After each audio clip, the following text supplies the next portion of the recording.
যিসকলে অসমত বসবাস কৰি অসমৰ উন্নতিৰ কাৰণে চিন্তা কৰিছে, ইয়াতেই জন্ম হৈছে, ইয়াতেই নাইকিয়া হৈছে, তেওঁলোক অসমৰ অংগাংগী সম্পৰ্ক নহয় আৰু কোন হ'ব পাৰে? এইটো কোনো তাত সন্দেহ কৰিবলগীয়া কোনো বিষয় নাই বুলি মই ভাবোঁ। আজি অতিশয় আনন্দৰ দিন। এজন ভাৰতীয় প্ৰখ্যাত সাহিত্যিক ৰূপে পৰিগণিত হোৱা হৰিভক্ত ঘটোৱাল তেখেতৰ আজি জন্ম দিৱস।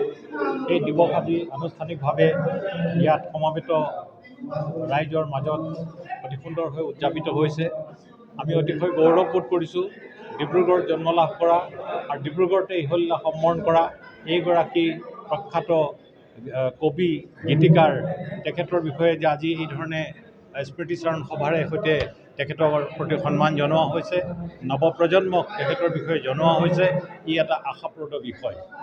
আনহাতে সদৌ অসম গোৰ্খা ছাত্ৰ সংস্থাৰ যোগেদি আজি যি কীৰ্তিমানসকলক, বিশেষকৈ গোৰ্খা সম্প্ৰদায়ৰ পৰা অহা যিসকল কীৰ্তিমানে অসমখনৰ ভৱিষ্যতৰ কৰ্মক্ষেত্ৰখনত নিজৰ কৰ্ম আঁচনি আগবঢ়াবৰ কাৰণে বা সেৱা আগবঢ়াবৰ কাৰণে আগবাঢ়ি আহিছে, তেওঁলোকক তেওঁলোকৰ কৰ্মৰ এই প্ৰাক আৰম্ভণিৰ সময়ত বা আৰম্ভণিৰ সময়ত তেওঁলোকক যি ধৰণে উৎসাহিত কৰা হৈছে সম্বৰ্ধনা পত্ৰ দি, ই বৰ এটা আশাপ্ৰদ বিষয়।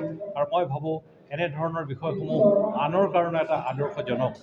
গতিকে সদৌ অসম গোৰ্খা ছাত্ৰ সন্থাৰ নেতৃত্বত এনেধৰণৰ কাৰ্যসূচীৰ কাৰণে মই অসম সাহিত্য সভাৰ হৈ সদৌ অসম গোৰ্খা ছাত্ৰ সন্থাক আন্তৰিকভাৱে ধন্যবাদ জনাইছোঁ।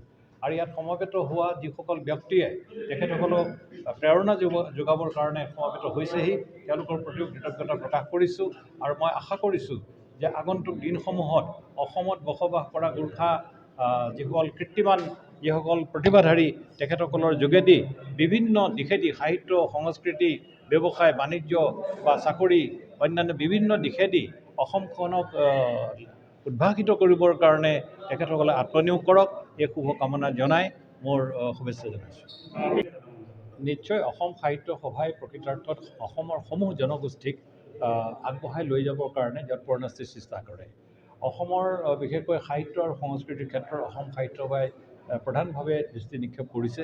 বাকী অন্যান্য দিশসমূহতো অসমৰ সামগ্ৰিকভাৱে উন্নয়নৰ ক্ষেত্ৰত য'ত যথাযোগ্য যি স্থানত যাক যেনেকৈ ক'ব লাগে সকলোৰে কাৰণে এই ধৰণৰ আমাৰ প্ৰয়াস নিশ্চয় থাকিব বা আছে। গতিকে মই ভাবোঁ আগন্তুক দিনত এনেধৰণৰ বিষয়বিলাক যেতিয়া উপস্থাপিত হ'ব, আমি উভয়ৰ লগত আলোচনাত মিলিত হৈ এই কাৰ্যসূচীসমূহৰ কাৰণে আগুৱাই যাব লাগিব। এইটো কথা কৈছোঁ যে আজি ইতিমধ্যে দেখিছোঁ এইখন কিতাপ দিছে প্ৰকাশ কৰিডালে, লিখিছে অসমৰ গোৰ্খাসকলৰ ঐতিহ্য অন্বেষণ। আন এখন কিতাপ মই দেখিছোঁ ভাৰতৰ স্বাধীনতা আন্দোলনত অসমৰ গোৰ্খাসকলৰ অৱদান। এতিয়া মই ক'ব বিচাৰিছোঁ যে অসমৰ উন্নতিৰ কাৰণে যিসকল গোৰ্খা গোষ্ঠীৰ ব্যক্তিবৃন্দই অহোপুৰুষাৰ্থ কৰি কৰ্ম সম্পাদন কৰিলে, সেই সকলক চিনাকি কৰাই দিব পৰাকৈ এখন যদি আন এখন গ্ৰন্থ যদি সংকলন হয়, তেনে গ্ৰন্থ আমি প্ৰকাশ কৰিবৰ কাৰণে অতিশয় আনন্দৰে গ্ৰহণ কৰিম। আৰু সেয়ে হ'লে অসমৰ পঢ়ুৱৈ সমাজৰ যোগেদি অসমত থকা গোৰ্খা ভাষীৰ যি অৱদান সেই সম্পৰ্কে জনাৰ সুবিধা হ'ব। আচলতে অসমীয়া সংজ্ঞা এতিয়ালৈকে নিৰূপণ কৰিব পৰা হোৱা নাই। ইয়াৰ বিষয়ে চিন্তা চৰ্চা চলি আছে। গতিকে চিন্তা চৰ্চা হৈ যেতিয়া ওলাব, আশা কৰিছোঁ তেতিয়া সকলোখিনি সমাধান হ'ব। যিসকলে অসমত বসবাস কৰি অসমৰ উন্নতিৰ কাৰণে চিন্তা কৰিছে, ইয়াতেই জন্ম হৈছে, ইয়াতেই নাইকিয়া হৈছে, তেওঁলোক অসমৰ অংগাংগী সম্পৰ্ক নহয় আৰু কোন হ'ব পাৰে? এইটো কোনো তাত সন্দেহ কৰিবলগীয়া কোনো বিষয় নাই বুলি মই ভাবোঁ।